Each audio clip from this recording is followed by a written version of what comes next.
My husband hugged his assistant right in the passenger seat, buckling her seatbelt in front of me, and said, "She gets carsick, don't be petty." I didn't object. I silently sold off both our house and cars, left the divorce papers, and moved abroad to inherit a massive fortune. After receiving 222 missed calls, I said one single sentence, and he was left dead inside. On an autumn night, the city of New York sparkled with lights, but a biting chill seeped straight into my soul.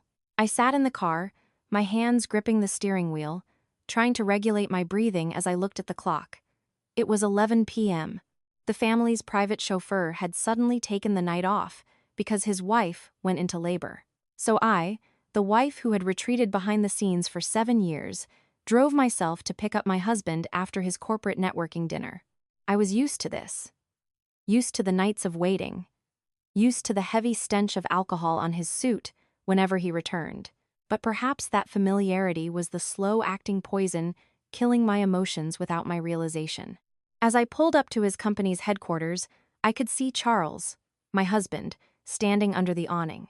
He wore the navy blue suit I had flawlessly ironed that very morning, looking as dashing and elegant as ever. But he wasn't standing alone. Beside him was a young woman, petite, wearing a form-fitting office dress, her wavy hair cascading loosely over her shoulders. It was Chloe, the new intern assistant he had casually mentioned a few times over dinner. I was about to step out to help him, but my hand froze in midair at the sight unfolding before me. Charles didn't open the back door as he usually did. He quickly walked around to the passenger side, opening the door with an unusually tender attitude.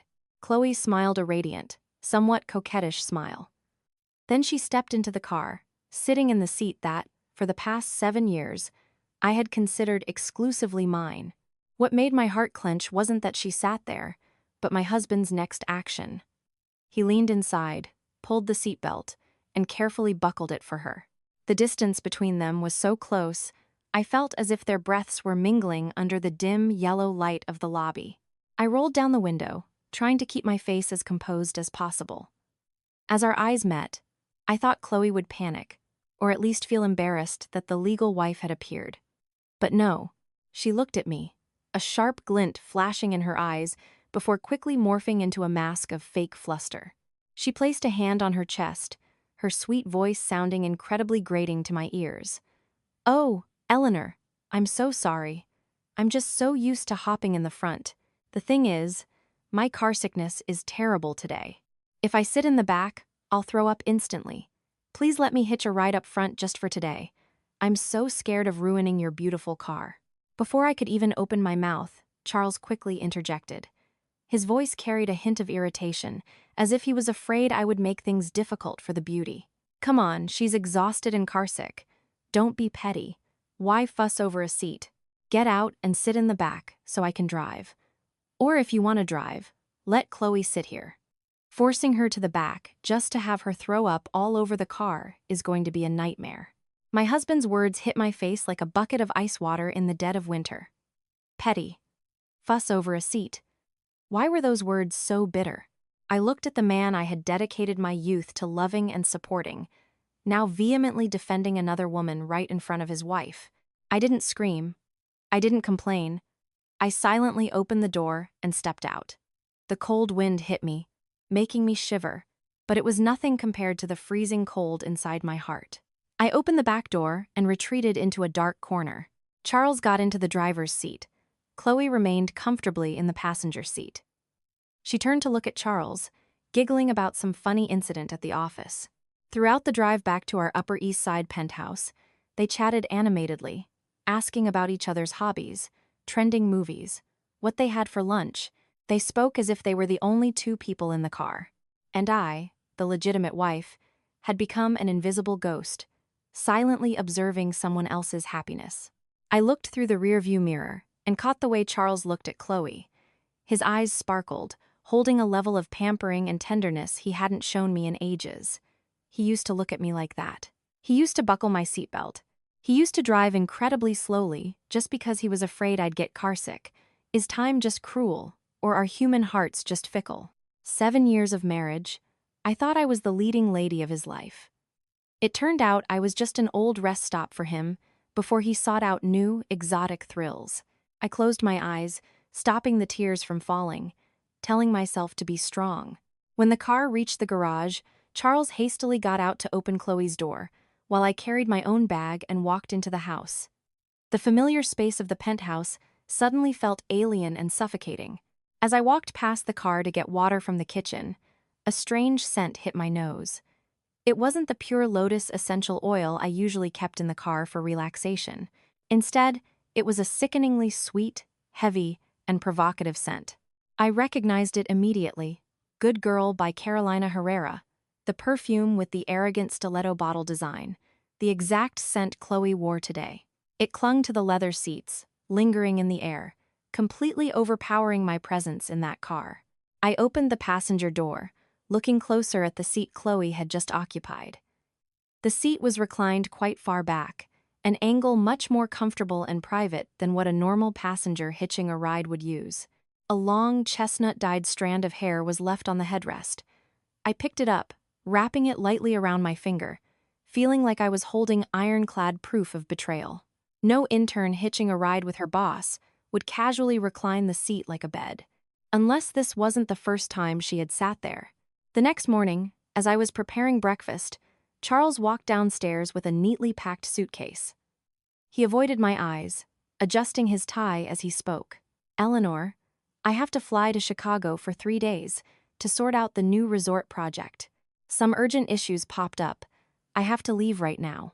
I set his plate of eggs on the table, looking at him with an eerily calm gaze. "Leaving in such a rush? Do you need me to pack your stomach medication? You've been drinking a lot lately, and your stomach is sensitive." Charles waved his hand, his voice hurried. "No need, I can handle it. Take care of yourself at home. Call me if anything comes up." Saying that, he quickly downed his milk, grabbed his suitcase, and headed for the door without giving me a goodbye kiss as he used to. As the door closed, I didn't go back to the kitchen to clean up. I went straight to my home office. I opened my laptop and connected to the family device management account. A year ago, for his birthday, I had gifted him the latest Apple Watch. Charles was technologically illiterate. He wore it merely as an expensive accessory, completely unaware that I had set up location sharing for emergencies. Right now, the red dot on the map was moving, but not toward JFK Airport. I watched the red dot slowly move out of the city, eventually stopping at a high-end luxury resort in the Hamptons. His Chicago business trip was barely 2 hours away from home. My heart clenched, but logic told me I needed more proof. I took out my secondary phone and logged into a burner account I had created long ago to quietly observe his company's employees. I went to Chloe's Instagram page.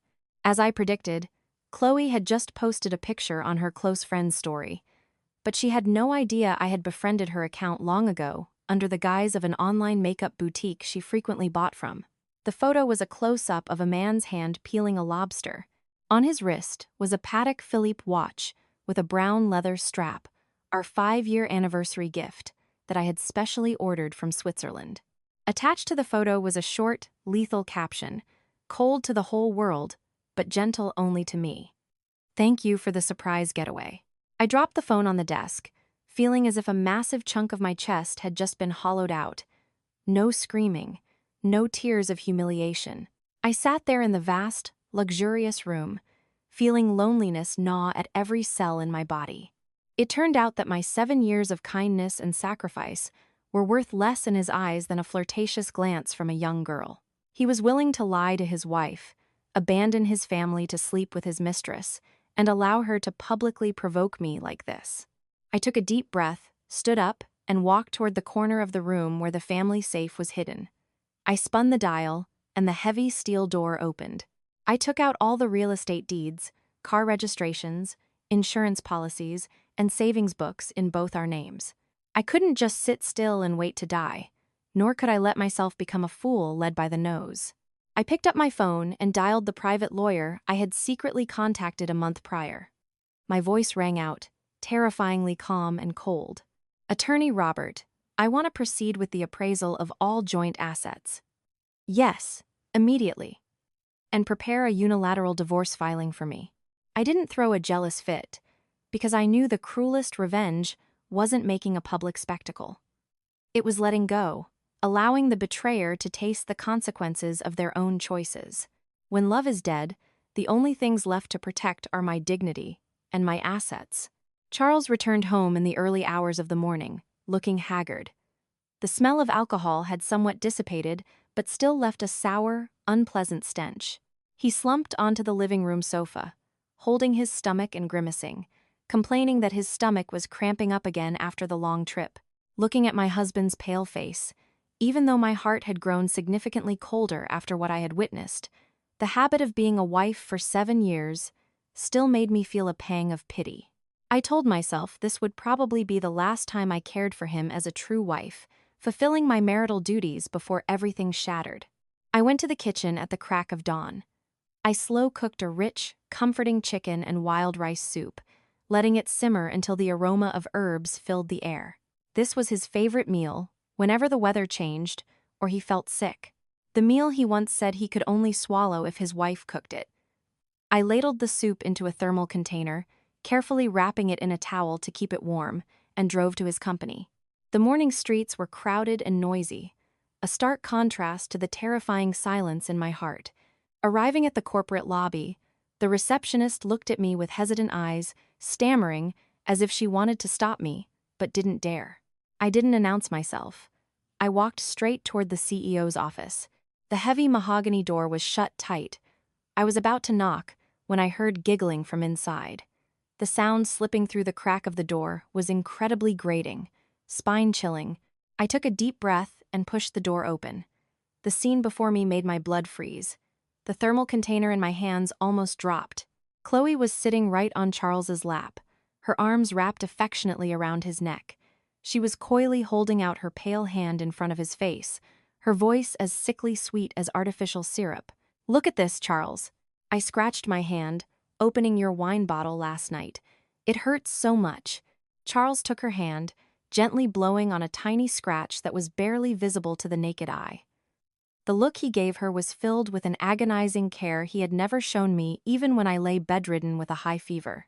Seeing me appear, Chloe didn't look scared or rush to stand up to apologize. She pretended to be startled, stumbled up, and accidentally knocked over a mug of hot water on the desk. The water spilled onto her hand, making her let out a piercing scream. "Ah, it's burning, Charles." In reality, the water had cooled significantly, but her acting was Oscar-worthy. Charles sprang up like a coiled spring. He didn't ask when I arrived or what I brought. He lunged forward, violently shoving me aside to clear a path. The force of his push made me stumble. The thermal container fell from my hands onto the marble floor. A harsh metallic clatter echoed as the lid popped off. The piping hot soup splattered everywhere, splashing onto my high heels and the hem of my skirt. The comforting aroma of the soup now mixed with the overpowering perfume in the room, creating a nauseating concoction. Charles yelled, his face red with anger. "What the hell are you doing, Eleanor? Are you insane?" I stood frozen amidst the spilled soup, watching the husband I used to share a bed with glaring at me like an enemy. Before I could say a word, he continued screaming. "Chloe is just an intern. She's fragile. Stop bringing the sick jealousy of bitter old women here to terrorize my employees. Look, you burned her." It was obvious she knocked over the water herself. It was obvious he pushed me.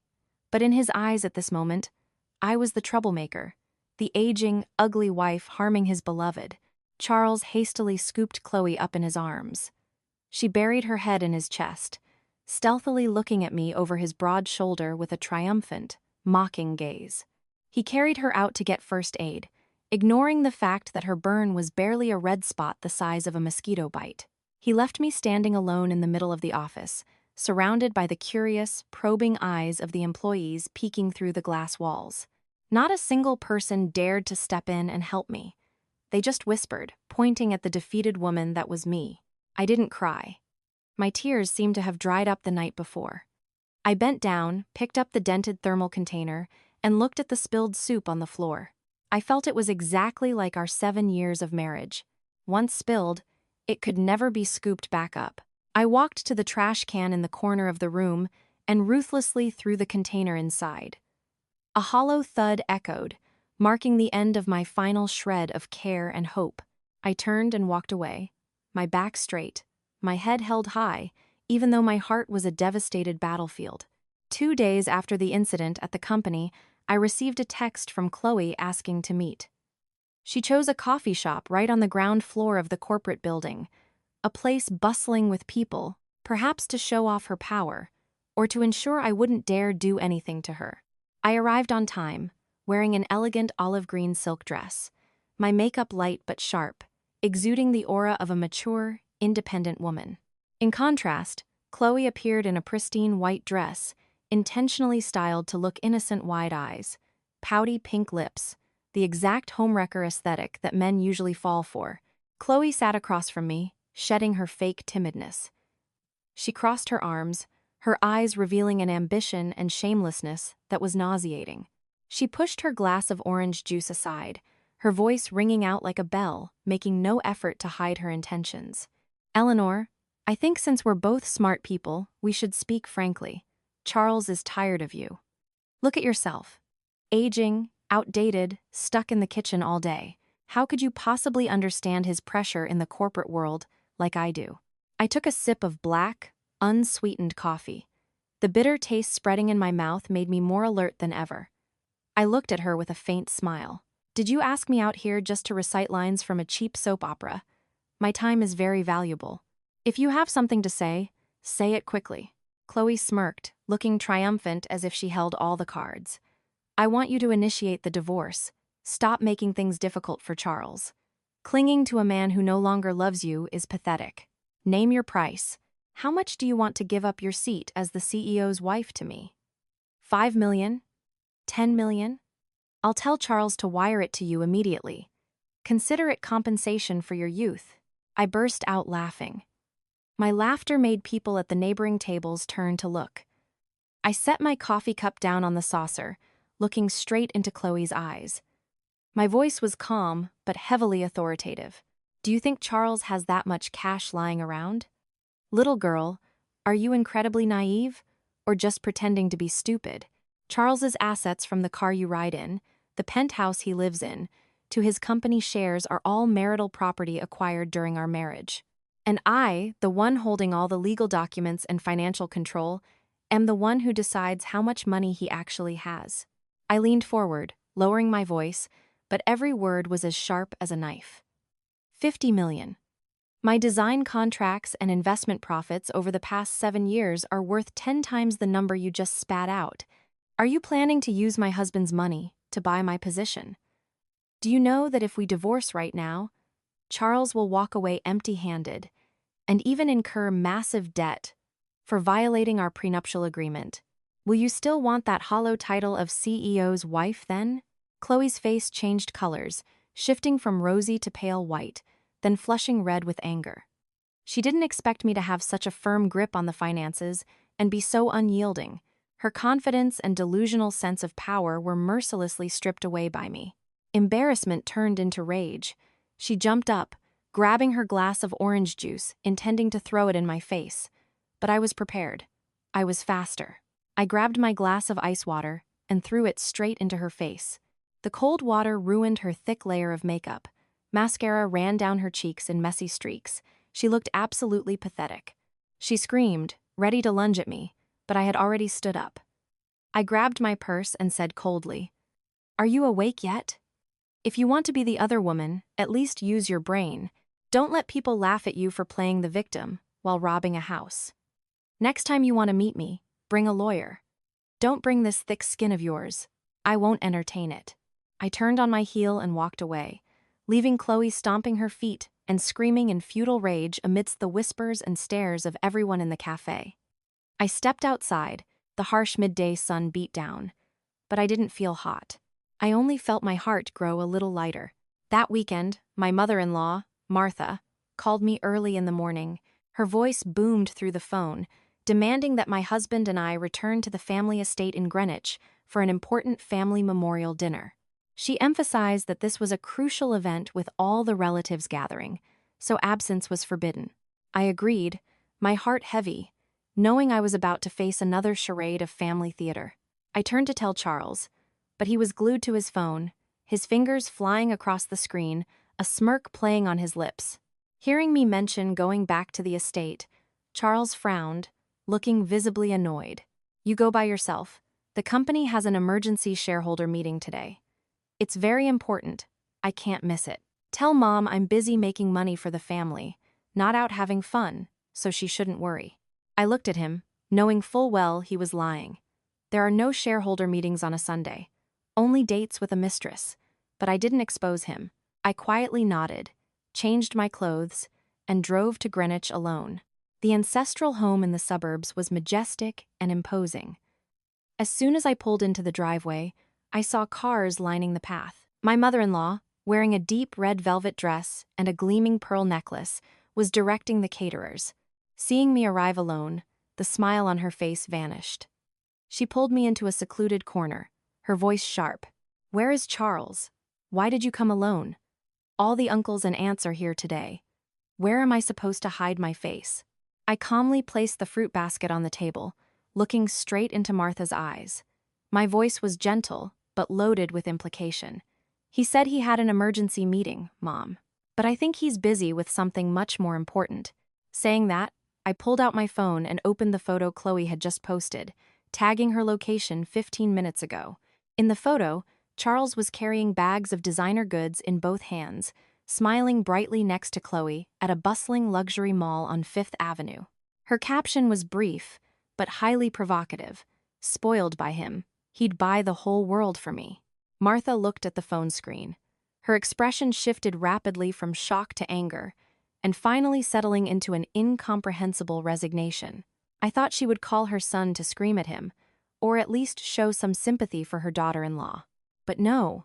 She handed the phone back to me, sighed, and delivered a lecture. Well, boys will be boys. They all have their wandering eyes sometimes. He works hard. Having a little fun to relieve stress is normal. As a wife, you have to know how to endure. Turn a blind eye so the house stays peaceful. Don't go airing your dirty laundry at every little thing. If you shame your husband, you shame yourself. My mother-in-law's words were like salt rubbed into my wounds. It turned out that in her eyes, her son's infidelity was just relieving stress, while her daughter-in-law's pain was just pettiness that needed to be hidden. She defended her son blindly, entirely disregarding my feelings. I looked at her, the woman I had respected, and called Mom for 7 years, and realized how alien and cruel she truly was. I didn't argue. I just gave a faint smile, a smile containing ultimate contempt and disappointment. Throughout the dinner, I sat silently like a shadow, listening to the relatives toast each other, listening to my mother-in-law brag about her son's success, about her daughter-in-law's filial piety. Every compliment felt like a needle piercing my ears. I looked at the table full of delicacies, but my mouth tasted so bitter I couldn't swallow a thing. I realized that the last shred of respect and affection I had for this family had evaporated with my mother-in-law's lecture on endurance. I forced down a bowl of rice, then excused myself early citing health reasons, leaving behind the noisy chaos of a family I no longer belonged to. In October, Charles's company organized a corporate retreat combined with team building at a luxury golf resort in the Hudson Valley. As the CEO's wife, I was naturally on the guest list. But the ridiculous part was that Chloe also came along under the guise of personal assistant to support his work. Everyone in the group implicitly understood this love triangle. Curious, sympathetic glances were stealthily thrown my way. I ignored them all, maintaining a serene expression, playing the role of a wife so generous it bordered on foolishness. That afternoon, the weather was beautiful, the autumn breeze blowing gently. Charles excitedly invited everyone to the golf course. He wore designer sportswear, looking young and dynamic. Chloe wore a pleated white miniskirt and a tight polo shirt, showing off her curves. She kept clinging to Charles, begging him to teach her how to swing. In front of dozens of employees, Charles didn't hesitate to wrap his arms around her waist from behind, holding the club to correct her posture, laughing and whispering in her ear. They flaunted their affection as if I didn't exist, as if morality was a luxury not needed here. When it was time to move to the next hole, we had to take the golf carts. It was a compact 4-seater. Charles drove. Chloe insisted on sitting in the passenger seat next to him to ask about techniques. I quietly sat in the back seat, next to a young male employee who looked incredibly awkward. The path through the golf course was winding, with some steep, slippery inclines due to the rain the night before.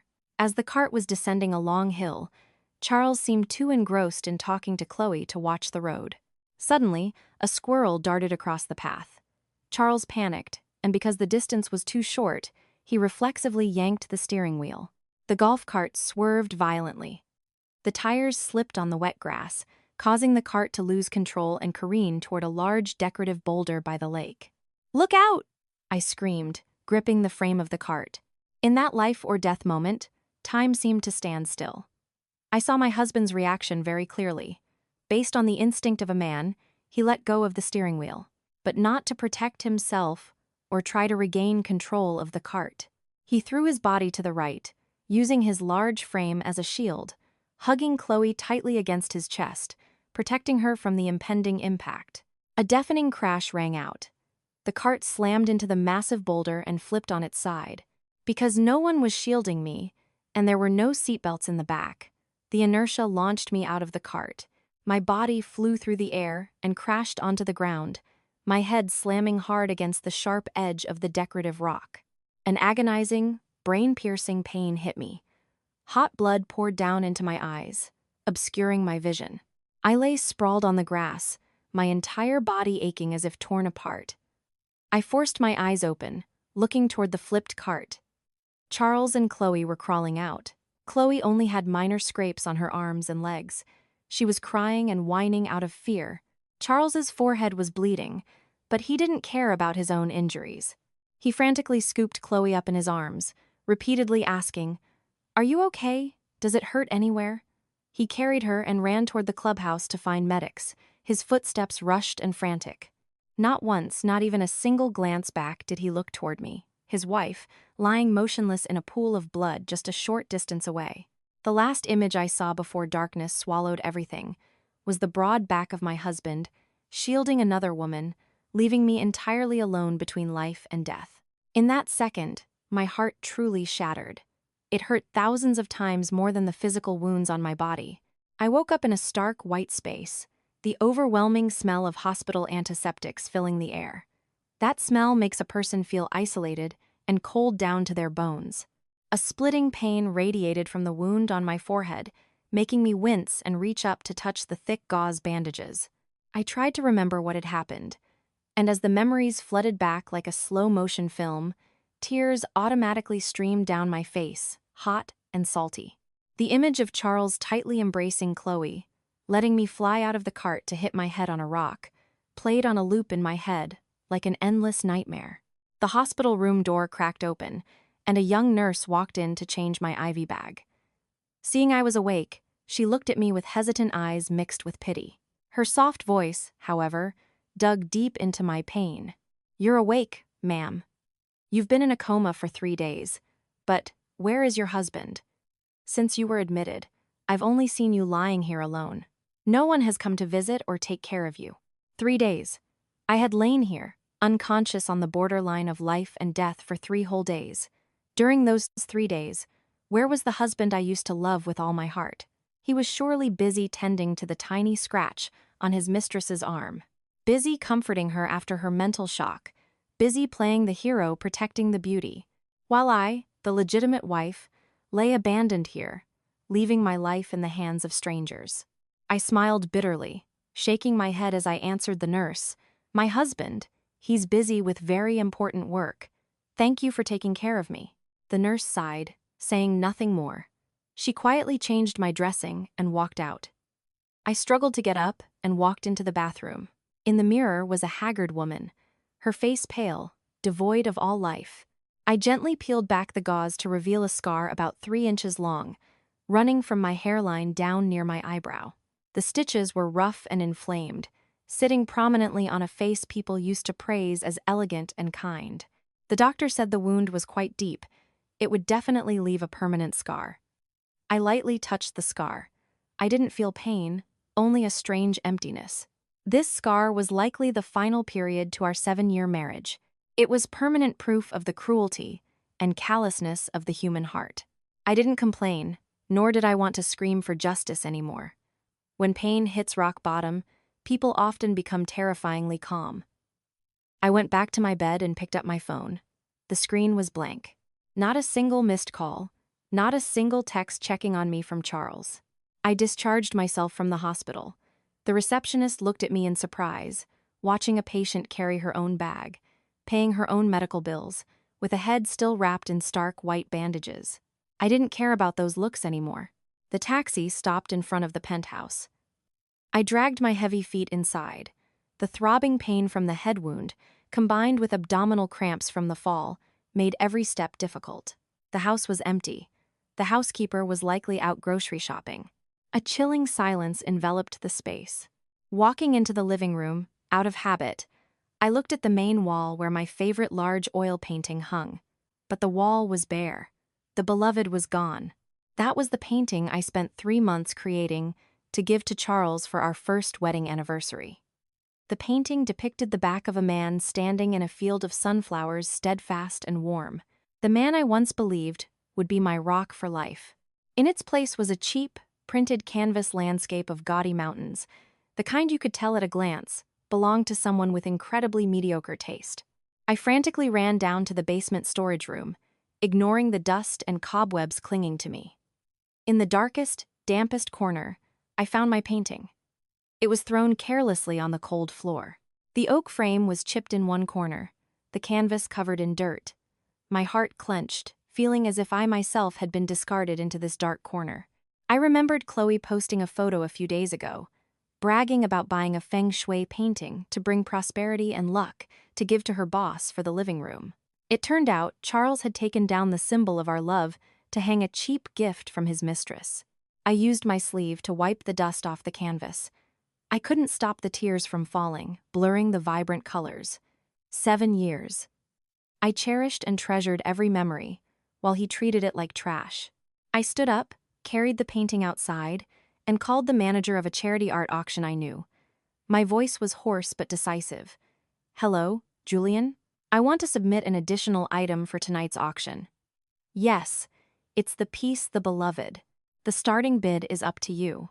Julian hesitated on the other end. "Eleanor, you once said this piece was a priceless treasure, that you would never sell it. Why suddenly?" I cut him off, my voice so cold even I found it unfamiliar. "The object remains, but the person's heart has changed. Why keep it cluttering up the house? Sell it for whatever it fetches. Consider it a blessing to the world, better than letting it rot in a basement." I hung up, took one last look at the painting, and handed it to the courier who had just arrived. The truck rolled away, taking my love far away. I walked back inside, looking at the gaudy landscape painting on the wall, and smirked. "Charles, you wanted to erase my presence to replace it with hers. Fine, I will help you grant that wish.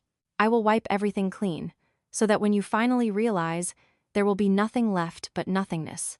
That night, Charles came home earlier than usual. He walked into the bedroom, still wearing his business suit, but the heavy smell of women's perfume and cigarette smoke clinging to his clothes made me nauseous. Seeing me sitting on the bed with my head wrapped in white bandages, he faltered slightly. A flash of confusion crossed his eyes, but it was quickly covered up by his familiar indifference. He walked over to the bed, reaching out to touch my shoulder, his voice flat. "You're home? How's the wound?" That day, I was just in such a panic. I saw Chloe crying in pain, so I took her first. When I came back, they told me you already went to the hospital. You know I worry too much. Chloe is a fragile girl. If something serious happened to her, it would be a huge liability. His clumsy, irresponsible excuse disgusted me. I leaned away, dodging his touch, and coldly replied, "I'm not dead. You don't need to play the concerned husband. This wound is just superficial. It doesn't compare to the tiny scratch on your precious mistress." Charles frowned, looking annoyed. "You're starting with this jealous tone again. I told you, Chloe and I are just colleagues. I treat her like a little sister. Stop overthinking things and exhausting yourself." With that, he took off his suit jacket, threw it on a chair, and climbed into bed next to me. He reached out to pull me into his arms, perhaps as a way to make amends, or simply to resolve his physical needs. The smell of his body, mixed with Chloe's cheap perfume, invaded my nose. The memory of the hug he gave Chloe during the accident rushed back, making my stomach churn. Using all my strength, I shoved him away violently, my voice sharp. "Let go, don't touch me. I'm tired, I want to rest." Pushed unexpectedly, Charles fell backward. He stared at me, his face showing clear astonishment. For 7 years, I had never refused him. No matter how tired or sick I was, as long as he wanted it, I accommodated him. This was the first time I had resisted so fiercely. His male ego flared up. He sat up, snapping. "What is wrong with you? A husband wants to be affectionate with his wife, and you reject me. Or did hitting your head make you crazy? Stop playing hard to get. A woman who sulks all day is exhausting to look at." He grabbed a pillow, threw it to the floor in frustration, then stormed off to sleep in the home office, slamming the door behind him. The loud slam was like a hammer, smashing the final fragments inside my heart. I curled up on the massive bed, tears silently streaming down, soaking the pillow. I didn't cry because my husband scolded me. I cried out of pity for myself. The city's elite charity auction was held at a glamorous 5-star hotel in Manhattan. Brilliant crystal chandeliers, soothing classical music, and expensive evening gowns brushed past each other amidst luxurious perfumes. I attended as a designer and the wife of a prominent real estate CEO. I chose a pitch-black velvet gown that hugged my figure, accentuating my pale skin and a mature, mysterious beauty. I skillfully hid the scar on my forehead with a curled wisp of bangs, but no makeup could cover the pain in my heart. I had just sat down at my table when I saw Charles walk in. But he didn't come alone, nor did he walk toward me. He was holding Chloe's hand. She wore a fiery red, strapless dress with a daringly high slit, showing off every curve of her body. Chloe clung to Charles's arm, laughing flirtatiously, her eyes darting around as if staking her claim. Charles didn't look embarrassed at all. He introduced Chloe to his partners as his special assistant, but the way he wrapped his arm around her waist made it obvious to anyone what their relationship really was. Their arrival attracted quite a few curious stares and hushed whispers. Some looked at me with pity, others gloated, waiting for a good show. I sat as still as a statue, taking a sip of red wine, letting the bitter taste spread on my tongue. He dared to bring his mistress to a place like this, publicly humiliating me in front of the entire high society. He had essentially burned the final bridge back to me with his own hands. Chloe spotted me. She pulled Charles along, walking right past my table, intentionally raising her voice so I could hear. "Babe, that black dress looks so old and gloomy, doesn't it? It doesn't match this fun atmosphere at all." Charles glanced at me, his eyes cold, then turned to smile at Chloe. "Yeah, everyone's taste is different, honey. Let's go sit over there, it's too suffocating here." The auction began. Jewelry and antique vases were brought out and sold. Near the end of the program, the MC, with a deep, warm voice, made an announcement. "And now, we have a very special item, an oil painting titled The Beloved. This is the work of designer Eleanor, wife of CEO Charles, donated to our program." The massive screen on the stage projected the image of the painting. The man standing in the sunflower field appeared vivid and full of love. The entire ballroom gasped in admiration. I saw Charles freeze, the wine glass in his hand stopping in midair. He stared wide-eyed at the screen, then whipped his head to look at me in sheer disbelief. Perhaps he never expected I would dare take the token of love I once treasured like my own life and auction it off publicly like this. Chloe, sitting next to him, whispered something in his ear, then turned to look at me with a mocking smile. I could clearly read her lips. "Are you out of money, Eleanor?" I smiled back at her, a gentle smile, but as sharp as a knife. Yes, I was selling the past, selling my own stupidity. To me, right now, that painting was no longer a priceless keepsake. It was just merchandise. And I wanted to see exactly how much betrayal cost. The MC banged his gavel clearly. "The starting bid for this beautiful painting is $5,000. Do I hear a bid?" The room started heating up, but my eyes remained glued to the changing expression of my terrible husband. Everyone's eyes shifted from the painting to Charles the man in the painting, sitting there with a face completely devoid of color. As soon as the $5,000 starting price was announced, a few hands scattered around the room went up. People were bidding not for the artistic value of the piece, but mostly out of curiosity, or to curry favor with Charles, or simply to own a controversial item belonging to a couple standing on the edge of an abyss. Charles sat motionless, gripping his wine glass so tightly his knuckles turned white. Chloe leaned close to his ear, whispering, her face a mix of gloating and instigation. I guessed she was provoking him, saying I was intentionally humiliating him in front of his partners. And just as I predicted, when the price was pushed to $20,000, Charles couldn't hold back anymore. He raised his paddle, his voice trying to sound calm but carrying suppressed rage. $50,000. I am buying back my wife's and my memories. The ballroom erupted in applause. A few whistles rang out, praising the gallant action of the young CEO.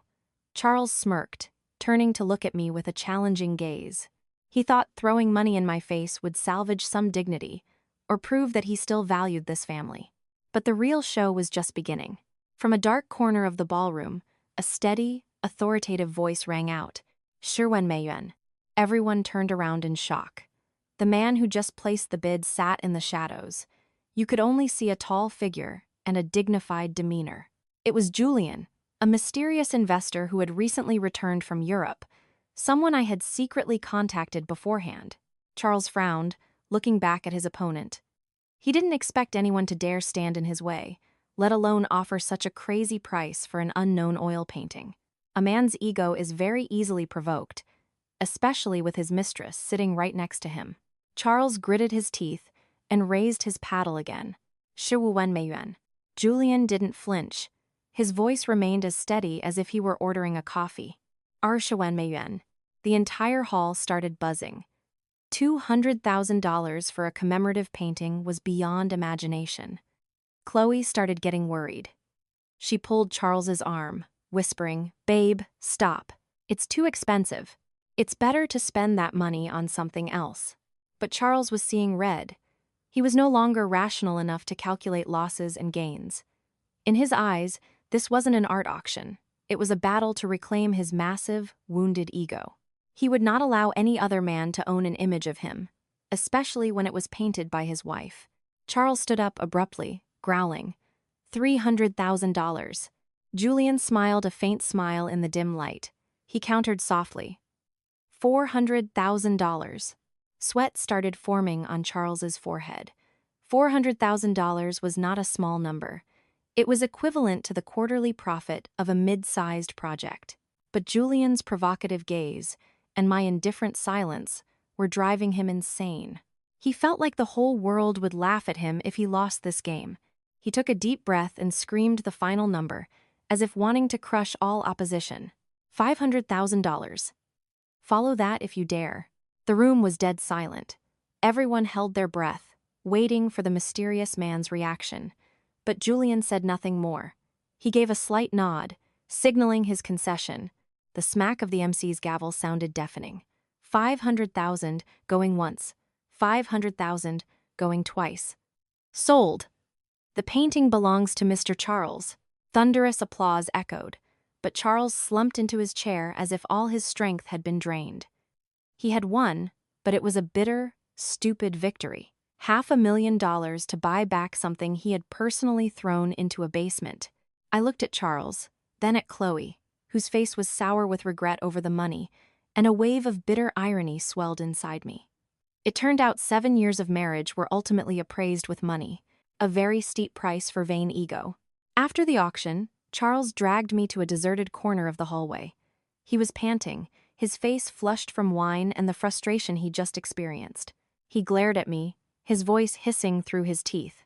"Are you satisfied? You intentionally set me up, didn't you? Bringing the painting out to sell, so I'd have to spend money to buy it back. You are truly vicious, Eleanor. Do you need money that badly? If you need it, just open your mouth and beg. I'll give you charity. Why put on this clown show?" I leaned against the wall, adjusting the wisp of hair covering my scar, calmly looking at the man losing control in front of me. I didn't explain, Nor did I argue against those insulting words. I simply said softly, "You're overthinking it." I sold the painting because I was tired of it. Looking at that back for 7 years, I was exhausted. You didn't cherish it. You threw it in the basement. So I let someone else cherish it. What's wrong with that? As for you, dropping $500,000 to buy it, you did that voluntarily. No one forced you. Charles was speechless. He was about to say something but stopped. I continued, my voice entirely devoid of emotion. Anyway, it doesn't matter. I wanted to let you know, I'm going on a business trip next week. Our collaboration project with the German partners needs a direct supervisor. I'll probably be in London for about 3 months, or maybe longer, depending on the situation. Hearing the word London, Charles's eyes suddenly lit up in a strange way. The anger from earlier vanished, replaced by a relief and joy he tried to hide, but failed. Going to London meant I would be away from home for a long time. It meant he would be free, no longer managed by a wife, no longer having to sneak around with his mistress. The massive penthouse would become his and Chloe's private paradise. Charles coughed a few times to regain a serious demeanor, his tone suddenly becoming falsely caring. If it's important for work, then go. Winter, there is very cold. Make sure you pack lots of warm clothes. Don't worry about things at home. I can handle it. I'll have the maid come over to clean regularly. I saw right through his dark intentions beneath that mask of concern. He was throwing a party in his head, painting a picture of days of free, uninhibited pleasure. He had no idea this trip had no return date. I wasn't going on a business trip. I was going to find myself, to shed the past. This lie was the ultimate mercy I granted him, letting him live in a happy illusion before the hurricane hit. I nodded. Thank you for worrying. I'll take good care of myself while I'm gone. Do whatever you want. I won't manage you anymore. But remember to take care of your health. Don't let work drain all your energy. I emphasized the word work with a half smile. Charles felt guilty and avoided my gaze. He hurriedly turned away, saying he had to go greet guests, but I knew he was dying to break the good news to Chloe. Watching his back disappear behind the doors, I felt a gentle release creep into my heart. The final tying thread was broken. I was ready to take flight. The final days I spent in the penthouse, I dedicated all my time to cleaning, not wiping away dust, but clearing out the memories that had taken deep root in every corner of this home. The vast house that used to be our pride when we first married.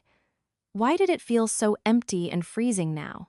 Every object, every corner of the wall held memories, sweet promises that now only left a bitter taste on my tongue. I started in the bedroom. I opened the closet and took out the matching couple's shirts we used to wear on vacations. The blue ones we wore to Aspen, our first year. The white ones we wore to Miami for our 3rd anniversary. I didn't fold them. I took a sharp pair of scissors and shredded them, one by one. The sound of scissors slicing through fabric, snick, echoed in the quiet room, sounding like heartbreak. I shredded the past, shredded my illusions of eternal love. The scraps of fabric fluttered to the floor, like confetti from a dead wedding. Next were the photo albums. I flipped through the pages, looking at the radiant faces of myself and Charles from the past. Back then, we were broke, riding a beat-up car, eating at cheap diners, but our eyes looking at each other overflowed with happiness. Now, we had a mansion and luxury cars. Our pockets were full, but the human heart had changed. I pulled out each photo and lit them on fire in the living room's faux fireplace. The flames flared up, consuming our smiles, turning everything to ash. The smell of burning paper mixed with the musty scent of drizzling rain days, creating a mournful atmosphere. I went all over the house, gathering all the matching items, coffee mugs, toothbrushes, the little trinkets he gifted me on holidays. Everything was shoved into black garbage bags. I wanted to return this house to its original emptiness, just like before I ever stepped foot into his life.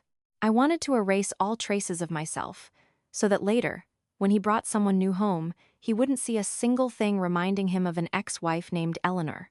I did everything in absolute silence. No crying, no screaming, just a terrifying calmness, like someone preparing for the funeral of their own marriage. When the final garbage bag was tied tight, I stood in the middle of the bare living room, looking around. The wall where the beloved used to hang was now just an empty white space, exactly like the hole in my heart. I had cleaned out the house, and I had cleaned out my soul. There was nothing left to regret, nothing left to hold on to. I was ready to leave, leaving behind a past that was already dead. Today was my birthday. Surprisingly, Charles remembered. Maybe after the $500K painting auction, or due to a guilty conscience, or simply wanting to play the model husband for the final days before I left. He came home early. He brought home a bouquet of deep red baccarat roses, the kind I used to love. But now, looking at that red, all I saw was the color of bleeding wounds.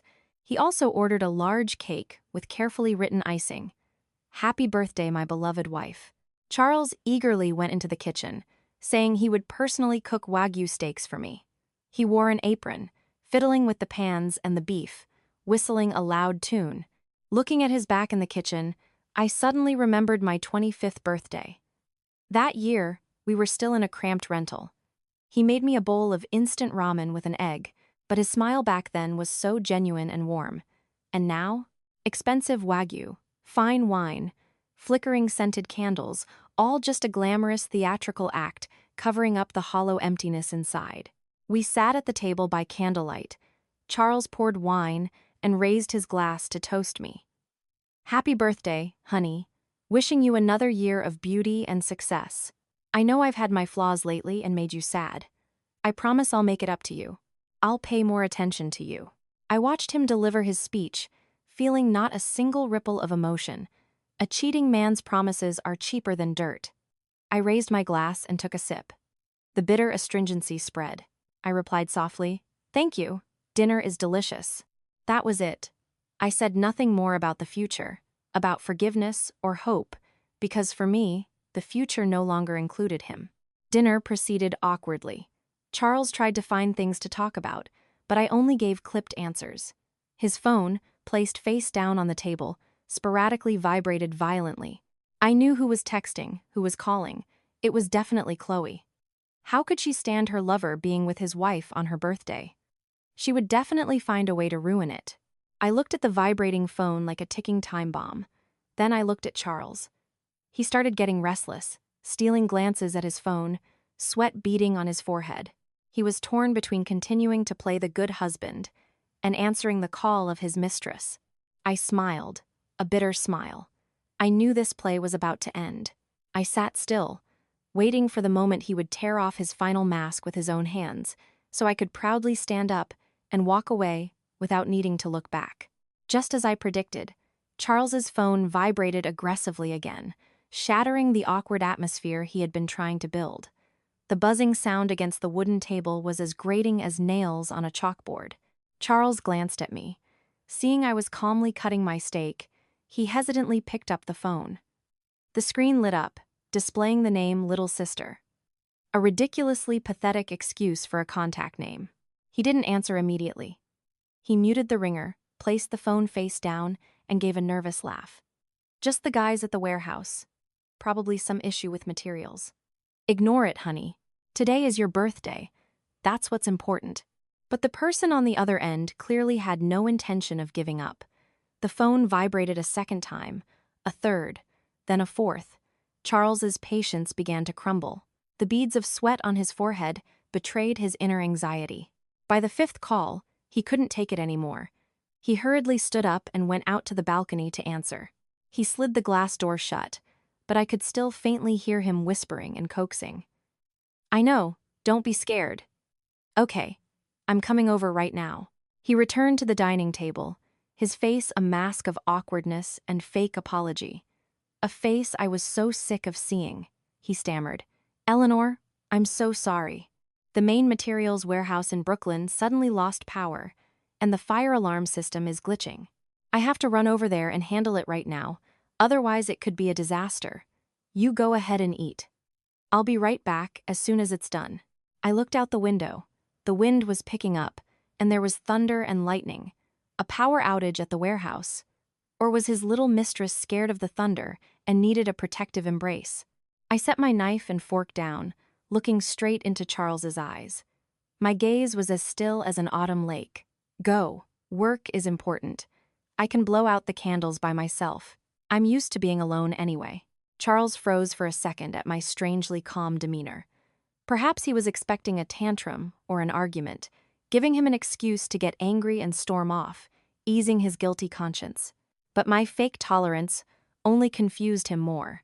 He hurriedly kissed my forehead, a tasteless kiss.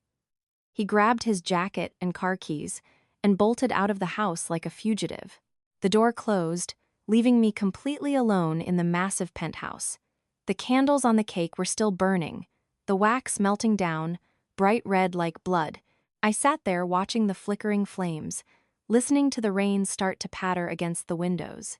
It turned out that on my birthday, the day I came crying into the world, the man I called my husband chose to be with another woman, just because she was scared of the dark. I smirked, reaching up to wipe away a tear that had just rolled down my cheek. I stood up and blew out the candles. Darkness enveloped the room, but inside me, a different fire was just ignited. The fire of liberation and rebirth. Go, Charles. And never come back, because when you walked out that door, we became strangers. Only after the sound of Charles's car engine faded completely into the rain did I spring into action. I didn't eat a single bite of cake, nor did I clear the table. I left everything exactly as it was, a testament to the unfinished wreckage of this marriage. I went up to the bedroom and pulled out the luggage I had already prepared from the closet. Inside were just a few simple outfits, my passport, and necessary identification documents. I sat down at the vanity table and took off the wedding ring I had worn on my ring finger for 7 years. The plain gold band left a pale white indent on my finger. The empty feeling on my hand made my heart skip a beat, but reason quickly yanked me back to reality. I placed the ring on the table, right next to the divorce papers. I had already signed my name. My signature was decisive, without a single tremor, showcasing ultimate resolve. I took out a black Amex card from my wallet. Inside this account was exactly $5 million, the money from auctioning the beloved that Charles bought out of pure ego, plus all my liquidated personal savings and assets. I left the card next to the divorce papers, along with a small sticky note containing just a few words, returning everything to you. The auction money, the ring, and the freedom you've always wanted. The pin is our anniversary. Hope you still remember. I took one last look at the room. The massive marital bed, now freezing cold. The wedding portrait on the wall still smiling brightly, but looking so incredibly fake. I grabbed my suitcase and walked out. The wheels rolling across the hardwood floor sounded like the cracking of shattering memories. I didn't take the elevator, I took the stairs. Step by step, as if to carve this pain into my memory one last time before letting it go forever. When I reached the lobby, it was still pouring. I had pre-booked an Uber. The driver saw me dragging a suitcase in the middle of a stormy night and asked, sympathetically, "Heading to the airport at this hour, miss? Driving in this rain is dangerous." I smiled, the most relieved smile I had worn in a long time. "It's fine, sir. The heavy rain will eventually stop. The important thing is I have to leave. Leave to find the sunshine." The car sped away through the blinding white rain, leaving behind the glamorous but freezing penthouse. I leaned my head against the seat, took out my phone, removed the SIM card, snapped it in half, and tossed it out the window. From this moment on, Eleanor of the past, the submissive, enduring wife, was dead. I was on my way to JFK Airport to catch a red-eye flight to London, where a new life and a new horizon awaited me. The next morning, after a passionate rainy night at Chloe's apartment, Charles drove her to get breakfast and then to the office. Perhaps because he had stayed up late the night before, or because he was too busy flirting with his mistress in the car, his focus was split. His luxury car was speeding down the highway when sudden chaos hit.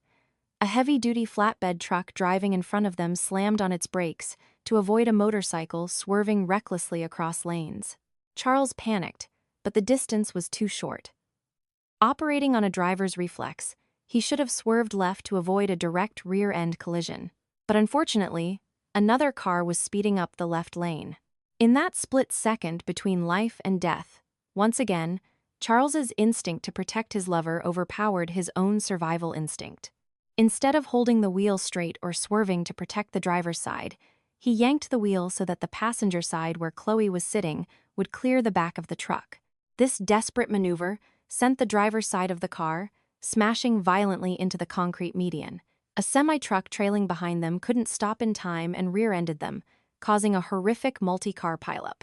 The car was crushed, airbags deployed, but the windshield shattered, sending sharp shards of glass directly into the driver. Charles was pinned tight in the crumpled cabin, blood pouring from his head and chest, soaking his white dress shirt. Meanwhile, Chloe was sitting in the passenger seat. Thanks to Charles's suicidal swerve and the expensive car's safety systems, she only suffered minor scratches and severe shock. When bystanders and rescue crews pried the doors open to pull them out, Charles was already unconscious. Yet, his arms were still frozen in a position reaching to the right, as if trying to shield Chloe. Chloe wailed hysterically, her beautiful face a mess of tears and smeared makeup.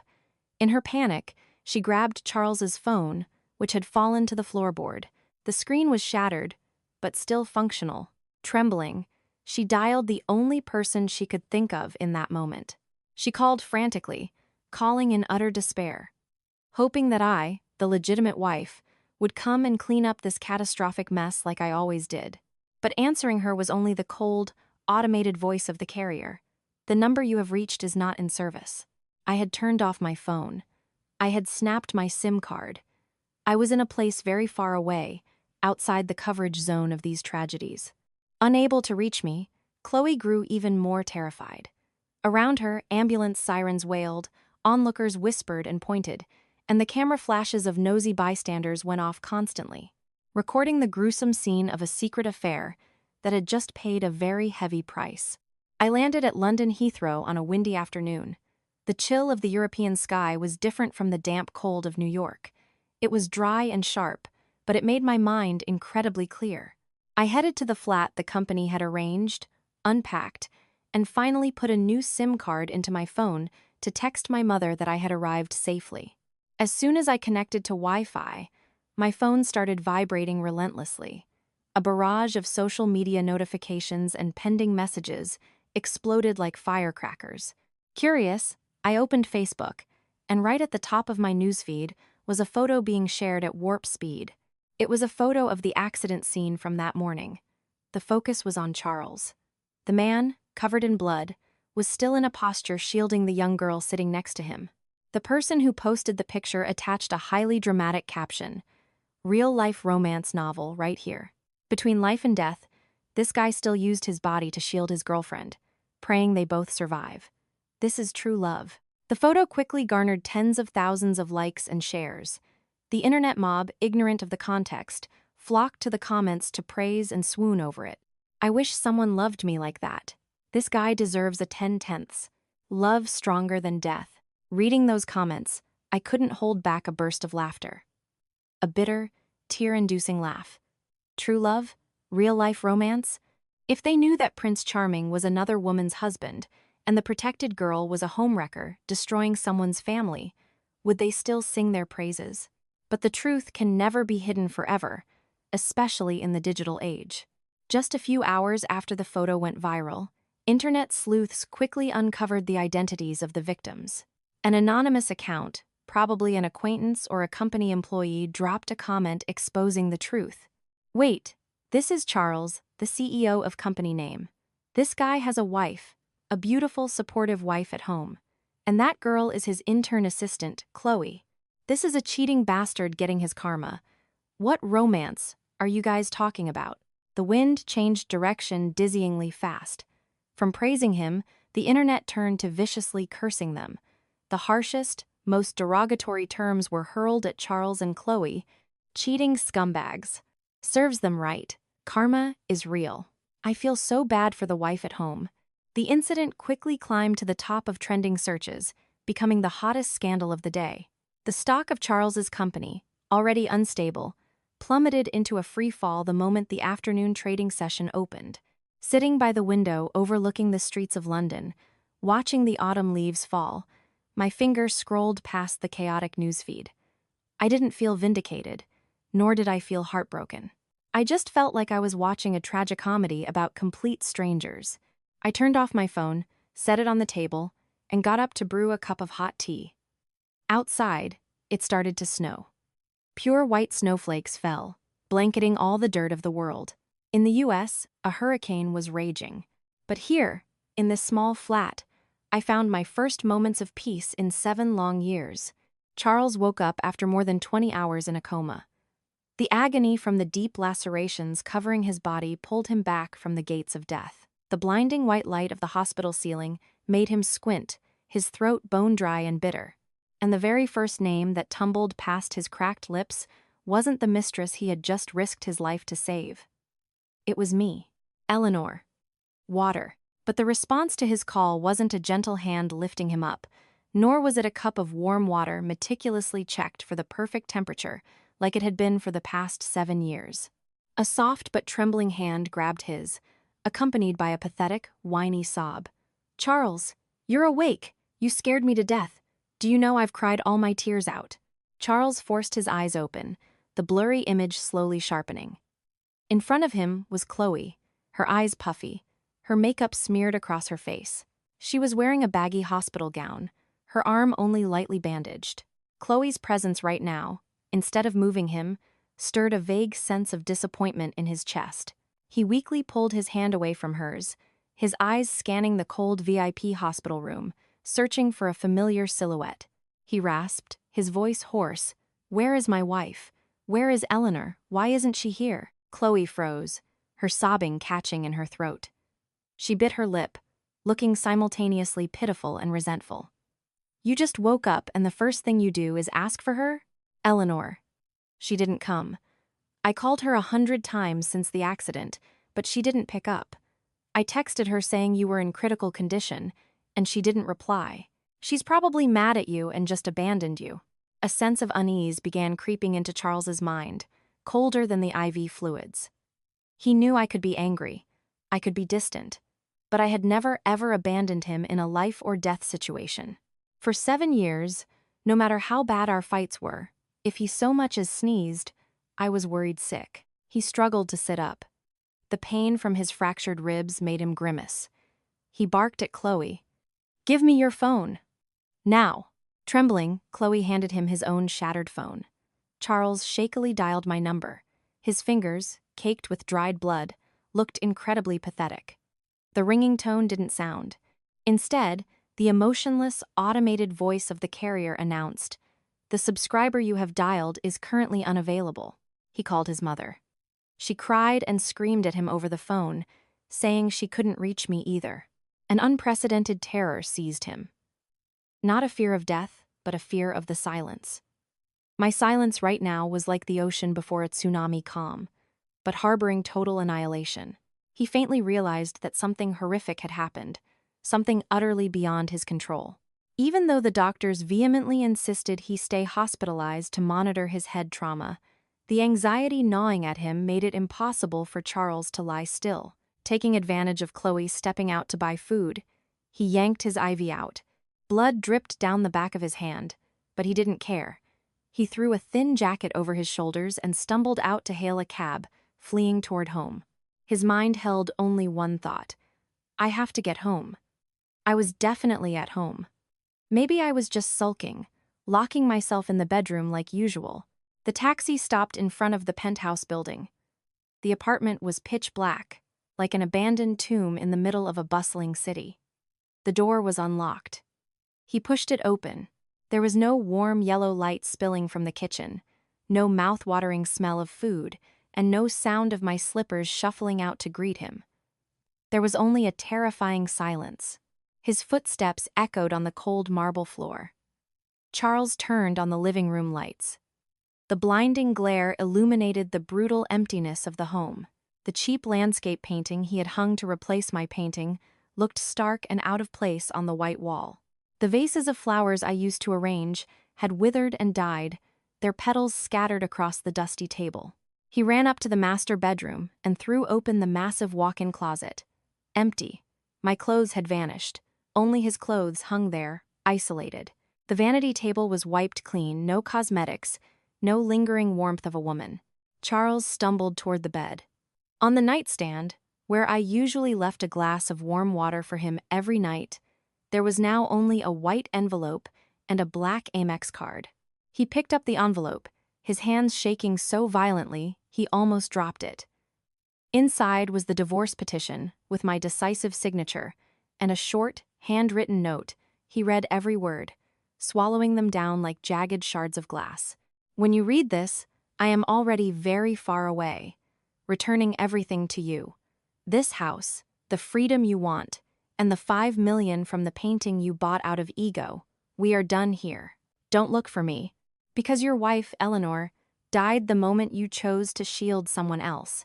Charles let out an agonizing howl like a wounded animal. He crushed the letter in his fist and hurled it at the floor. He went completely mad, smashing the furniture in the room, shattering the bedside lamps, tearing the sheets off the bed. No, you can't leave me, Eleanor. His screams echoed through the empty penthouse, bouncing off the cold walls before fading into nothingness. He collapsed onto the floor, clutching his head. For the first time in years, the arrogant man sobbed uncontrollably like an abandoned child, profoundly feeling the agony of loss when it was already too late. After his manic episode of destruction, Charles sat huddled in a corner of the room, his bloodshot eyes laced with red veins. He refused to accept the reality that I was gone. With the stubbornness of a man used to being catered to, he convinced himself I was just hiding somewhere to punish him, to make him regret, and then I would come back. He launched a frantic search, tearing through his contacts to call everyone who knew me. He called my mother in Ohio. She answered, her voice calm but bone-chillingly cold. Why are you calling me? Where is my daughter? I don't know. And even if I did, I wouldn't tell a treacherous son-in-law like you. Don't bother this old woman ever again. She hung up and immediately blocked his number. Charles called my best friend. She laughed mockingly over the phone. Oh wow, you have a young, beautiful mistress taking care of you. Why are you looking for Eleanor? She's off living her best life. Let her go. No one gave him a single clue. It was as if everyone had conspired to erase him from my life. Refusing to give up, he drove to my private design studio, the place I had poured my heart and soul into building. But when he arrived, the signage had been changed. A strange man walked out to greet him. When Charles asked about me, the man replied in surprise. Eleanor? She sold this studio to me a month ago. The paperwork is all finalized. She said she was moving abroad permanently, with no return date. You're her husband, and you didn't know? The new owner's words hit Charles like a lethal blow. A month ago, that phrase buzzed in his head. It turned out I had been planning to leave him for a very long time. While he was busy indulging in affairs with his mistress, smugly thinking he had pulled one over on his wife, I had quietly arranged everything, cutting every tie in the cleanest, most ruthless way possible. Charles stumbled out of the studio. The harsh sunlight hit his face, making him dizzy. He looked at the rushing crowds on the street, feeling alienated and utterly alone. My world had slammed its doors in his face, leaving not even a crack for him to squeeze through. He realized I hadn't left in a fit of petty anger. I had erased him from my life, as cleanly and thoroughly as scrubbing a stain out of a shirt. My disappearance didn't just leave a gaping hole in his home. It triggered the collapse of an entire system Charles mistakenly believed was indestructible.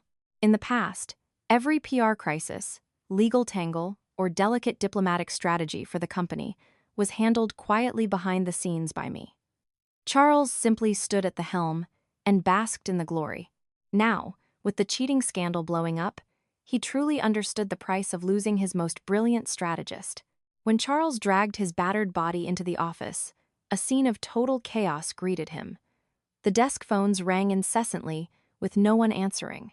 Employees clustered together gossiping, their eyes looking at him no longer with respect, but with probing contempt. The head of sales ran up, sweating profusely, slamming a stack of documents on his desk. CEO Harper, we have a massive problem. The German partners just sent an official notice terminating the West Side Urban Development contract. They stated that the moral violations of the company's leader severely damaged the project's reputation. They are willing to pay the penalty fee just to cut ties with us. Before he could even process that, The chief financial officer rushed in, panicked. "Mr. Harper," the bank just called.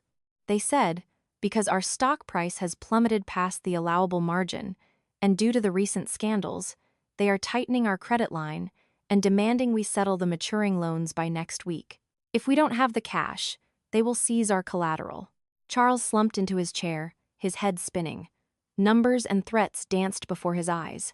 Right at that moment, Chloe pushed the door open and walked in. She completely ignored the tense atmosphere in the room, strolling up coquettishly and shoving her phone in his face. "Babe, the wives of your partners are trashing me online. It's awful. Tell the PR department to delete the posts immediately and issue a statement saying we're truly in love. I can't handle this pressure. You have to protect me." Charles looked at Chloe. Looking at that beautiful but entirely hollow face, he suddenly felt a sickening disgust rising in his throat. In the middle of a blazing fire, with the company on the verge of bankruptcy and his career going up in smoke, all she cared about was her own vain reputation. He remembered me. He remembered the times the company faced hardships.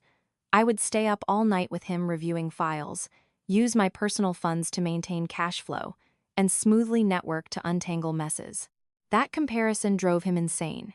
He violently swatted Chloe's phone to the ground, roaring, "Shut up! Do you not realize this company is about to collapse, and you're still in here making demands? If you can't be useful, get the hell out of my sight." Chloe froze. It was the first time Charles had ever yelled at her so harshly. She burst into tears, wailing loudly, accusing him of changing his heart. Her crying, mixed with the relentless ringing of the phones, created a chaotic symphony signaling the irreparable collapse of an empire built on a foundation of lies. While Charles was running around frantically, trying to appease the banks, Chloe offered absolutely no help or encouragement. On the contrary, she stealthily accessed Charles's personal computer. Under the guise of being his trusted assistant, she easily bypassed the currently lax security protocols. Her target wasn't saving the company. It was the Southside Urban Development bidding package. The final golden goose and trade secret Charles was holding onto. She secretly copied all the bidding data, the VIP client list, and unreleased blueprints onto a tiny flash drive. That night, Charles returned to the office at 2 a.m. to look for documents. The light in his office was still on.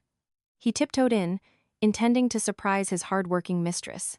But the scene before him stopped him dead in his tracks. Chloe was sitting at his computer, typing rapidly, talking on the phone with someone. Her tone was flirtatious and highly calculating. "Hello, Julian. I got everything. The agreed price, $3 million. Wire it to me immediately. Once this is done, I'm flying straight to Singapore. If I stay with this washed-up, bankrupt old man any longer, I'll die." Charles stood rooted to the doorway, his ears ringing.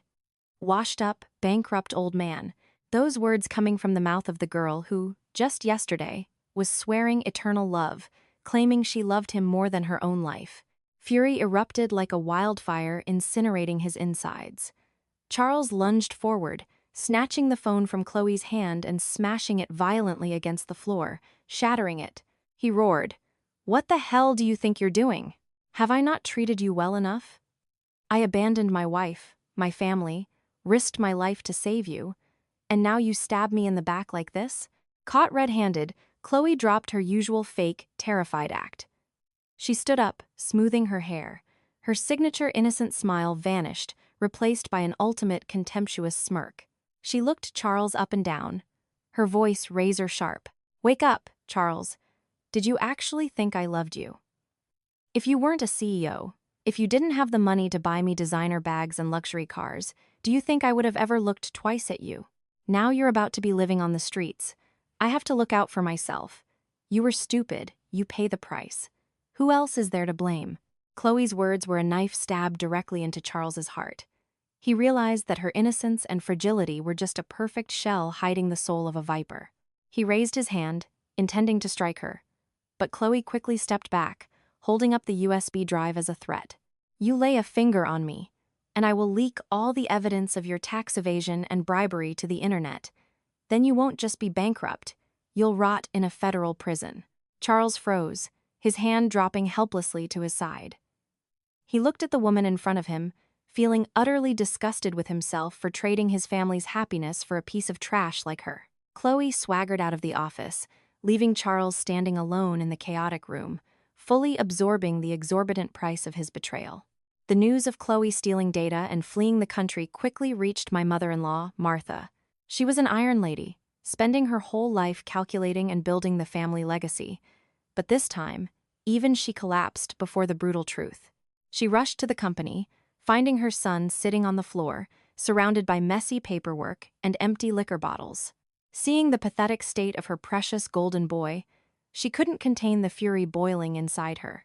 Martha marched over, grabbed Charles by the collar, hauled him up, and delivered a thunderous slap to his face.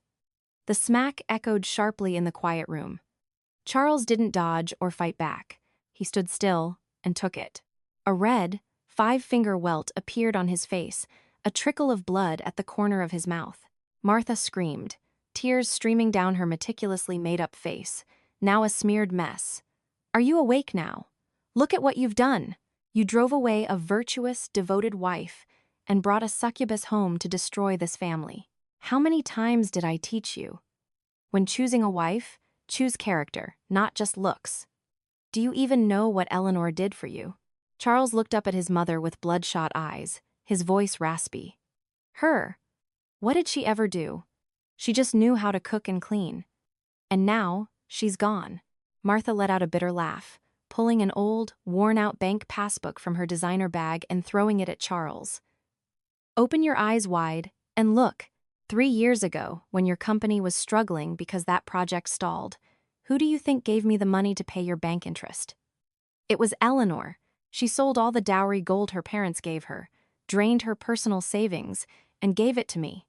But she forbade me from telling you, because she was afraid of hurting your male ego. She quietly sacrificed and built you up, piece by piece. And what did you do? You took the money she used to save your face and used it to be a sugar daddy to some other girl." Charles held the passbook, his hands shaking violently. Every number, every deposit date glared back at him. He remembered that period. He always thought he was a genius who managed to scrape the capital together. It turned out it was entirely thanks to my silent sacrifice. I never demanded credit, never complained, just quietly stood behind him, holding him up. Yet he had called me outdated, boring, and completely disregarded my contributions. A wave of regret surged like a tsunami, drowning Charles in absolute agony. He dropped to his knees at his mother's feet, hugging her legs and sobbing hysterically like a child. "Mom, I was wrong. I really lost her." Martha looked at her son, caught between anger and pity. She sat down, hugging his head, and cried with him. She had spent her whole life calculating gains and losses, looking down on her daughter-in-law for not coming from old money.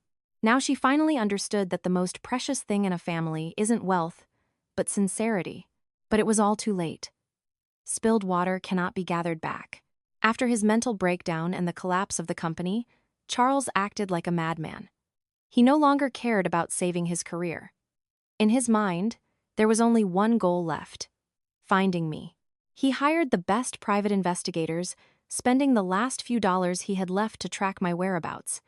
And then, after days of agonizing waiting, a sliver of hope appeared. The P.I. sent a candid photo taken from a distance. A petite woman in a beige trench coat, strolling down a snow-covered street with the iconic Big Ben in the background. Even though the photo was blurry, Charles recognized me instantly. My slight forward lean as I walked, the way I wrapped my scarf to cover my neck, it was unmistakable. He held the photo, his trembling hand caressing my face on the screen, tears falling heavily. "I found you. I finally found you, Eleanor." But getting to London to find me at this point was a massive problem. Charles's assets had been frozen by the banks, his cash completely dried up. He looked around the empty penthouse, his eyes stopping on the Patek Philippe watch on his wrist, my anniversary gift, and the older model Mercedes left in the garage. Without a moment of hesitation, he took off the watch and drove the car to a used luxury auto dealer. The dealership owner, an old acquaintance, looked at Charles's haggard, heavily bearded state with pity. He lowballed the price of the car to the absolute minimum, But Charles didn't haggle. He needed cash immediately, regardless of selling off the very symbols of his former success for cheap. Cash in hand, Charles rushed to the ticketing counter and bought the earliest flight to London. His attending physician called, warning him that his lung and rib injuries hadn't fully healed. A long-haul flight and cabin pressure changes could be life-threatening, but Charles brushed it all off. If I don't find her, I might as well be dead. I have to go. Even if I have to crawl there, I have to see her one more time to apologize. He boarded the plane with a battered body and a bleeding heart. The 12-hour flight was physical torture, but that physical pain was nothing compared to the fear in his heart. The fear that when we met, I would look at him with the eyes of a stranger. The fear that I already had someone else. The fear that his apology would permanently go unaccepted. London welcomed Charles with a blizzard. The sub-zero chill pierced through his thin coat, seeping into every unhealed wound on his body, making every step feel like walking on needles. Charles clutched the paper with the address provided by the P.I.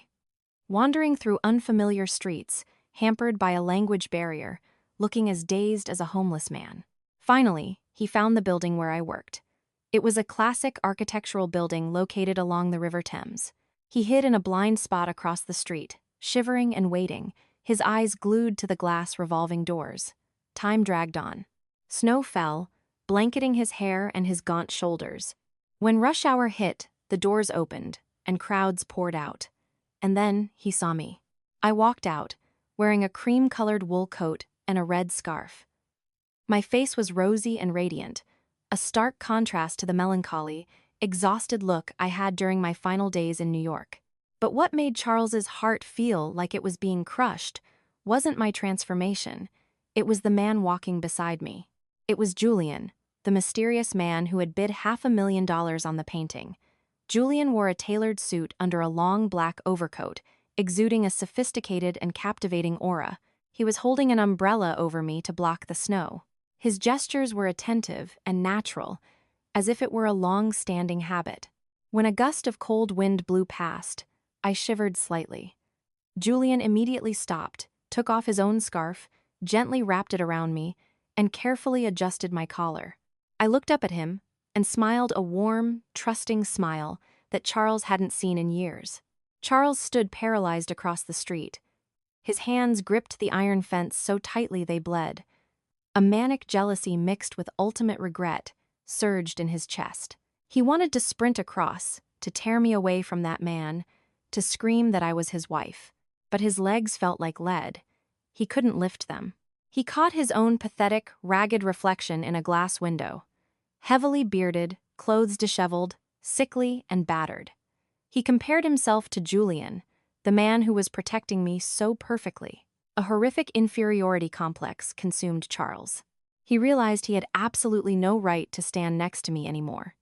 He was a terrible past, while the man over there was my present and bright future.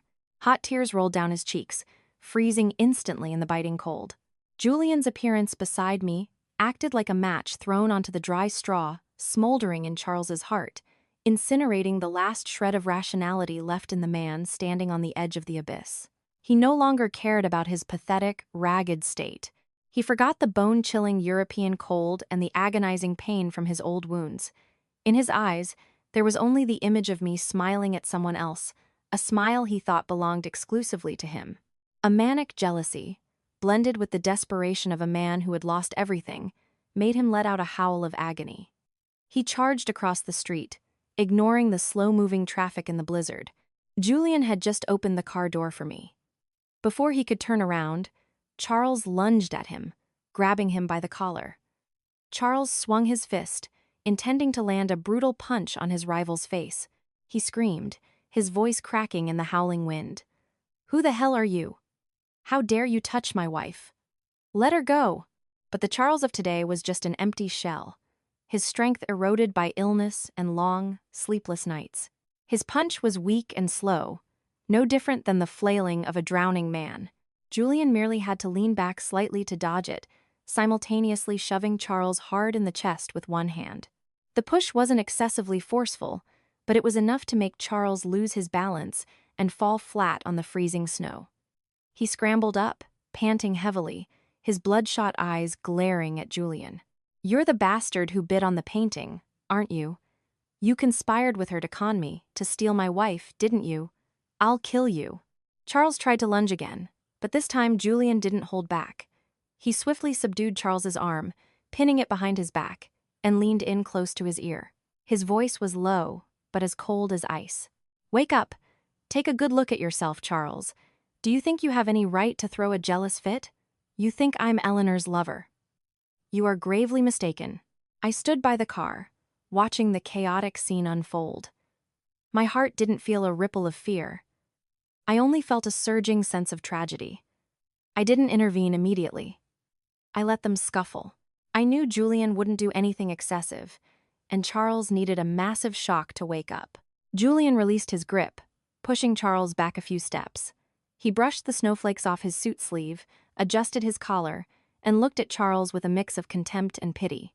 "You should consider yourself lucky that I didn't beat you half to death today. I approached your company, not because I'm in love with Eleanor, but because I wanted justice for my younger brother." Charles stood dumbfounded, his jaw slack, looking at Julian, completely failing to understand what was happening. Julian smirked, a smile filled with bitterness. "Your precious little mistress, Chloe, the one you pampered and treated like a delicate flower. She is actually a professional con artist. 2 years ago, she scammed my brother into investing in a ghost project, driving him to bankruptcy. He got so desperate he jumped off a bridge. I swore I would tear her mask off. And you, Charles, you were just her pawn, the next fat cash cow she targeted. I partnered with Eleanor because we shared a common enemy, and because I respect her resilience. It wasn't some sleazy affair like your filthy mind assumes." Julian's words slammed into Charles's head like sledgehammers. He stood frozen in the snow, his entire body shaking uncontrollably. The freezing wind whipped his face, but he couldn't feel the physical pain anymore because the pain in his heart had shattered his tolerance threshold. It turned out it was all a play, and he was the stupidest clown of all. He had personally handed his family's happiness over to an enemy, only to receive this humiliating devastation in return. Charles stood there, his mouth stammering wordlessly, his eyes frantic like a madman. He looked at me, pleading, hoping I would deny Julian's words, hoping that at least his love for Chloe, however wrong, was born from some genuine spark. But I didn't give him the chance to delude himself any further. I walked closer, pulling a thick file from my handbag, carefully wrapped in plastic to protect it from the snow. It was the final gift I had for him, the gift of the naked truth. I threw the file at Charles, the white papers scattered onto the snow, glaringly obvious. I spoke, my voice calm, but echoing in the silence. "Read it. This is the investigation report Julian and I compiled. The golf cart accident that day? You thought it was a random coincidence?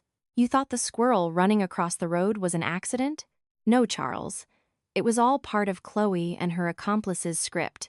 Charles tremblingly bent down to pick up the papers. They contained text messages, bank statements, and the confession of a bribed golf course technician. Chloe had hired someone to loosen the cart's brakes, and hired someone to release the animal exactly at the right time to create a dangerous situation. Her goal was to create a hero saves the beauty scenario, so Charles would become even more obsessed and trust her implicitly. Simultaneously, she wanted to eliminate me the thorn in her side via a tragic accident. "She didn't love you. She never loved you," I said, looking straight into Charles's eyes. My words were sharp, slicing into his soul. "She just needed an obedient puppet, an ATM, and a stepping stone to seize your assets. You risked your life to shield her, letting your wife hit her head on a rock. For what? For a lethal trap she set for you. Did you think you were a hero? No, you are a victim. And an accomplice who murdered our marriage and almost murdered me." Charles devoured the words on the papers. His eyes rolled back, his breathing ragged as if he were suffocating. The memory of hugging Chloe tightly, her innocent smile, their vows of eternal love, it all shattered, turning into sharp shards of glass, stabbing his heart to pieces. He remembered the triumphant look on Chloe's face as he carried her away, leaving me in a pool of blood. It turned out she was laughing at his stupidity the entire time. "Oh, God!" Charles threw his head back and screamed at the sky. The mournful howl tore through the London night. He collapsed to his knees, clutching his head, tearing at his hair that was already graying from the storms of life. Belated regret crashed over him like a flood, washing away his final shred of dignity. He realized he had traded a precious gem for a fake stone. He had destroyed his own home to dive into a viper's nest. This truth was crueler than death. It made living a fate worse than dying. The blizzard seemed to have eased, but the chill grew increasingly bone-piercing. Charles kneeled in the pure white snow, his knees numb, but he didn't dare stand up. He looked up at me with puffy, cloudy eyes. The arrogance of a CEO was gone. He was nothing but a defeated, pathetic man. He dragged himself on his knees, inch by inch, toward me. He reached out a trembling hand, intending to grasp the hem of my wool coat, but recoiled, afraid to dirty the pristine fabric. "Eleanor, I was wrong. I was so wrong." Charles's voice broke, mingling with choked sobs. "I'm a bastard. I'm an idiot. I deserve to die. But please forgive me, just this once. I've lost everything. I have nothing left. I only have you. I'll start over. I'll do manual labor, I'll carry boxes, I'll do anything to make it up to you. Let's go home. Can we go back to the US and start over?" Looking at the man who had been my entire youth, now kneeling and begging, a complex feeling rose in my chest. It wasn't vindication, nor was it pity. It was a bizarre, vast emptiness. I used to think I'd be overjoyed seeing him pay the price, but now, standing in front of him, I only felt exhausted. Love, hatred, pain, it all seemed to have been eroded by time and geographical distance, leaving only a cold layer of ash. I took a step back, maintaining my distance from him. I looked down, my gaze as calm as a rippleless lake. "Charles, stand up. Stop torturing yourself. What is the point of begging for forgiveness? To soothe your conscience, but the scar on my forehead, the scar in my heart, can a few apologies from you heal them? You know they can't." Charles sobbed uncontrollably, tears and snot smearing his face. "But I still love you. I truly still love you, Eleanor. Don't leave me. Don't make me a stranger." I smiled, a smile as light as a falling snowflake. "Do you know? The death of a marriage doesn't come from a third party. It comes from the cup of disappointment overflowing. When you chose to shield her and abandoned me, the love inside me died. I don't hate you anymore, because hating implies I still care, that I still mind. But now, to me, you are just an old acquaintance, a stranger I once walked a path with. And since we are strangers, there is nothing to forgive or not forgive." My labeling him a stranger acted like a knife, severing Charles's final, fragile thread of hope. He froze, his wide eyes staring at me blankly. He would rather I cursed him, beat him, even humiliated him, than show this chilling indifference. My apathy was his cruelest life sentence. He buried his head in the snow, his sobs choking in his throat, understanding that he had permanently lost the only woman who loved him unconditionally. I reached into my handbag and pulled out the divorce papers I had prepared back in New York, the papers he had ripped to shreds in his manic episode. I had them cleanly reprinted. I placed them in front of Charles, along with a ballpoint pen. The cold wind made the papers flutter violently, but Charles remained kneeling, as motionless as a stone statue. He looked at the paper, at the bold word divorce, feeling like he was reading his own obituary. "Sign it, Charles. Sign it to free me, and to free yourself. Keep whatever final shred of a man's dignity you have left." My voice was soft but resolute, allowing no room for hesitation. Trembling, Charles picked up the pen. His hand was stiff from the cold and the terror.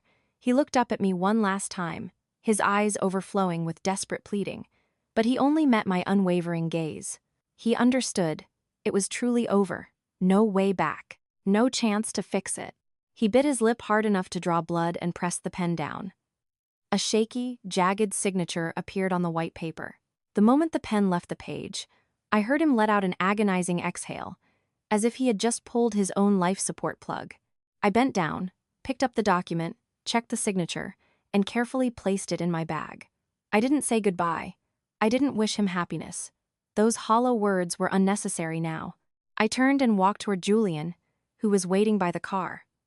Julian opened the door for me, his eyes warm and reliable. I stepped into the car.